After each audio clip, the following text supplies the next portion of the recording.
आइए आपके सामने हमारा प्रयास। हेलो एवरीवन, 28 तारीख का इंपॉर्टेंट करंट अफेयर्स, बहुत कम, ज्यादा नहीं है। जो एग्जाम ओरिएंटेड है वो ज्यादा करंट अफेयर्स नहीं है। हम लोग स्टार्ट करते हैं। पहले टॉपिक, अच्छा लास्ट में आपको क्वेश्चन भी दिया जाएगा जिसका जवाब आपको कमेंट सेक्शन में देना है। टॉपिक जो कवर करने वाले हैं वो है नाटू और मोटू। दूसरा, 2025 में ब्राजील में जलवायु शिखर सम्मेलन होना है। अधिनियम प्रमुख ने प्रधानमंत्री नरेंद्र मोदी को सेंगोल सौंप दिया है। निमास की टीम ने अभी रियो पुर्गिल को सफलतापूर्वक फतह किया। कौन है, क्या है, वो बाद में बात करेंगे। इसके बाद भारत और सऊदी अरब के बीच सैन्य अभ्यास होना था, हो गया पूरा। और फ्लोटिंग न्यूक्लियर पावर प्लांट की जो तकनीक है वो रसिया देने को तैयार हो गया है। एक एक करके शुरू करते हैं।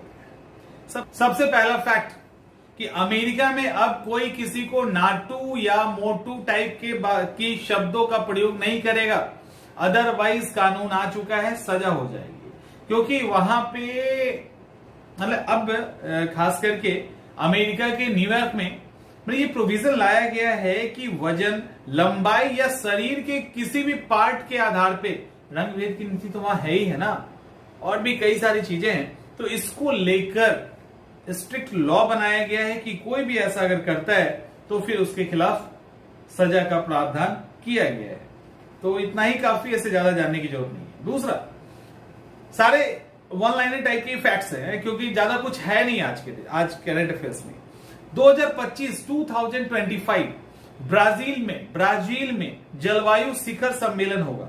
2025 का, 24 का कहां होगा पता नहीं है, लेकिन 25 का होगा ये बताया गया है। और ब्राजील में अमेजन क्षेत्र में एक बेलेन करके शहर है, वहां पे 2025 का ये शिखर सम्मेलन का आयोजन किया जाएगा, जिसको सीओपी भी कहते हैं हम लोग, जलवायु परिवर्तन शिखर सम्मेलन। और ये वहां के पारा राज्य में है।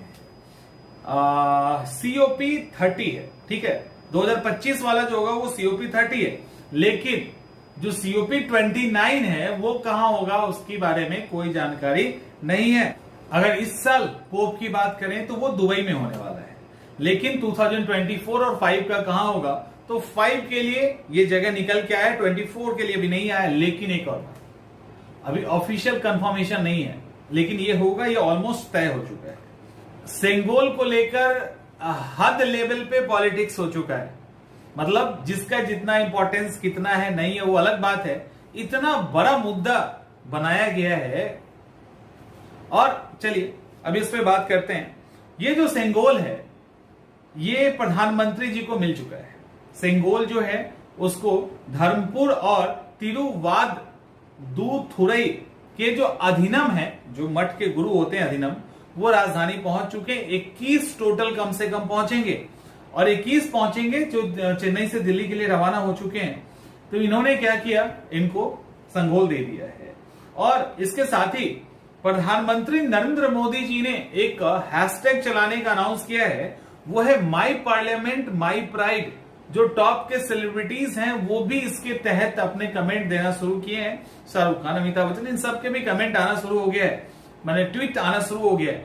तो इन्होंने कहा है माई पार्लियामेंट माई प्राइड हैशटैग करके आप पार्लियामेंट के फोटो, वीडियोस जो है सोशल मीडिया पे शेयर कीजिए, ऐसा कहा गया है। और ये मोदी जी ने खुद इसको लेकर ये बात कही है। सेंगोल को लेकर हम लोग ऑलरेडी वीडियो बना चुके हैं। 5 फीट का लगभग है, उसके ऊपर नंदी की आकृति है। अधिनम जो होता है वो भगवान शिव को मानने वाला फॉलोअर है। जब भारत आजाद हो रहा था तो लॉर्ड माउंटबेटन ने पूछा पंडित जवाहरलाल नेहरू से, सिंबॉलिकली क्या आपको देंगे कि सत्ता का ट्रांसफर हो रहा है, तो सिंबॉलिकली सत्ता का ट्रांसफर के लिए हम तो लेटर देने वाले हैं। वो जवाहरलाल नेहरू ने राजा जी यानी राजगोपालाचारी से बात की, उन्होंने जाके संघोल बनवाया। तो ये जो माउंटबेटन थे वो संघोल जवाहरलाल नेहरू को दे देते हैं। बस यही है ना, बस यही वाला फैक्ट है। और ये अब, अच्छा ये इलाहाबाद के म्यूजियम में था, अब यही संघोल प्रधानमंत्री जी को दे दिया गया है। अधिनियम के द्वारा। और ये संगोल अब कहां रहेगा, तो अब ये रहेगा पार्लियामेंट। निमास की टीम, निमास अभी हम बात करेंगे क्या है। निमास की टीम ने अभी क्या किया, हिमाचल प्रदेश का टॉप का चोटी रेओ पुरगिल पे इन्होंने चढ़ाई कर ली। ठीक है, रेओ पुरगिल पे इन्होंने चढ़ाई की और सफलतापूर्वक चढ़ाई की। अभी इन्होंने क्या किया है, ये लगभग सभी स्टेट के टॉप चोटी को खोज रहे हैं और उस पर चढ़ाई कर रहे हैं। नॉर्थ ईस्ट को भी इन्होंने कवर किया है। खैर, तो अभी हिमाचल प्रदेश में, और इसके कारण ज्योग्राफी के अंदर भी आपको ये फैक्ट्स याद रखना पड़ेगा, जो इंपॉर्टेंट पीक्स हैं उनके बारे में। तो सबसे ऊंची चोटी रेओ पुरगिल पे इन्होंने चढ़ाई कर दी, इसके वहां अपना तिरंगा लगा दिया। इसके बाद इनका अगला टारगेट उत्तराखंड का कामेत जो पीक है वो इनका अगला टारगेट है, कामेत या कामेट, तो ये उनका अगला टारगेट है। और ये जो निमास है जिसकी बात आप कर रहे हो, निमास की, ये निमास क्या है, ये निमास राष्ट्रीय पर्वतारोहण और साहसिक खेल प्रशिक्षण संस्थान है, और जिसको national institute of mountaineering and adventure sport भी कहा जाता है। और ये रक्षा मंत्रालय, डिफेंस मिनिस्ट्री के अंदर काम करता है, ये भी ध्यान रखिएगा, डिफेंस मिनिस्ट्री के अंदर काम करता है। और इसका जो हेडक्वार्टर है, जो मेन है, वो अरुणाचल प्रदेश के दिरांग में स्थित है।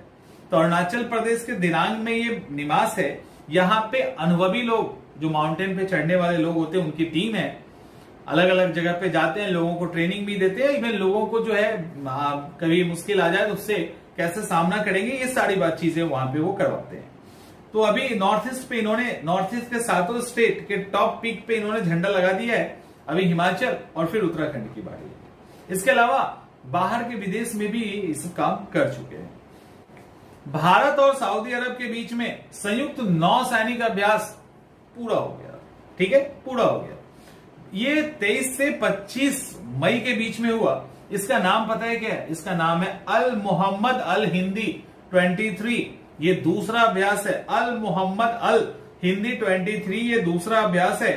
और ये जो दूसरा अभ्यास है ये सऊदी अरब में हुआ, इंडिया में नहीं हुआ है। सऊदी अरब के अल जुबैल में हुआ। अल जुबैल में हुआ कब? 23 और 25 को। इसमें भारत की तरफ से INS तर्कस, सुभद्रा और डोनियर विमान, और सऊदी अरब की तरफ से HML बद्र, अब्दुल अजीज, MH60, हेलो, UAV, ऐसे तो ज्यादा जानने की जरूरत नहीं। भारत की तरफ से तर्कस, सुभद्रा और डोनियर था। इसको ध्यान रखिए, इतना ही काफी है। अब लास्ट फैक्ट, कहा था ना कि बहुत कम है। Floating nuclear power plant, floating nuclear power plant बहुत ही सेफ माना जाता है। रसिया की तकनीक है और रसिया अब एग्री हो गया है। रसिया एग्री हो गया है, जो भी उनके मित्र देश हैं, सपोर्टर हैं, उनको ये तकनीक देने के लिए। इसको FNPP भी कहते हैं। FNPP भी कहते हैं, यानी फ्लोटिंग न्यूक्लियर पावर प्लांट। ये एक्चुअली जो रसिया का पेवेक शहर है उसका टेम्परेचर -24 तक चला जाता है। और साइबेरिया के बारे में बताने की जरूरत नहीं है। तो पेवेक और साइबेरिया में 24/7 पावर सप्लाई इसी FNPP यानी फ्लोटिंग न्यूक्लियर पावर प्लांट से हो रहा है। और ये जो फ्लोटिंग पावर प्लांट है ये एक मजबूत और सेफेस्ट तकनीक माना जाता है। और रसिया अब एग्री हो गया है कि अगर किसी को ये तकनीक चाहिए तो हम ये तकनीक देने को तैयार हैं। भूकंप में भी इसको कोई नुकसान नहीं पहुंचता है। और रूस ने अच्छा खासा प्रोडक्शन किया है। 2020 में 127 मिलियन किलोवाट और 2022 में 194 मिलियन किलोवाट तक इलेक्ट्रिसिटी इन्होंने जनरेट किया है। तो ये सारे फैक्ट्स हैं। अब कुछ क्वेश्चंस जो आपके सामने आ रहे हैं, क्वेश्चन का जवाब कमेंट सेक्शन में दीजिएगा, नहीं आए तो खोज लीजिएगा, पहले पढ़ाया जा चुका है। केंद्र सरकार के द्वारा संसद भवन के उद्घाटन के दौरान कितने रुपए का सिक्का जारी किया जाएगा? ठीक है, पहला कितने रुपए का सिक्का जारी किया जाएगा। दूसरा, कूनो नेशनल पार्क मध्य प्रदेश अभी लगातार चर्चा में है। किन दो देशों से चीतों को लाकर उसके अंदर बसाया गया है? सरना धर्म कोड की मांग किसके द्वारा की गई है? आर्मेनिया और अजरबैजान के बीच में शांति समझौता किस देश के द्वारा करवाया गया है? 5 साल के बाद किस देश ने कनाडा के साथ अपने राजनीतिक संबंध या राजनयिक संबंध दोबारा से स्थापित किए। ऑस्ट्रेलिया भारत के किस शहर में अपना कंसलेट जनरल की स्थापना करेगा? ऑस्ट्रेलिया भारत के किस शहर में अपना कंसलेट जनरल की स्थापना करेगा, प्लस वो भारत का कौन सा कंसलेट जनरल होगा? ठीक है, इसका जवाब दीजिए। मिलते हैं हम लोग अगले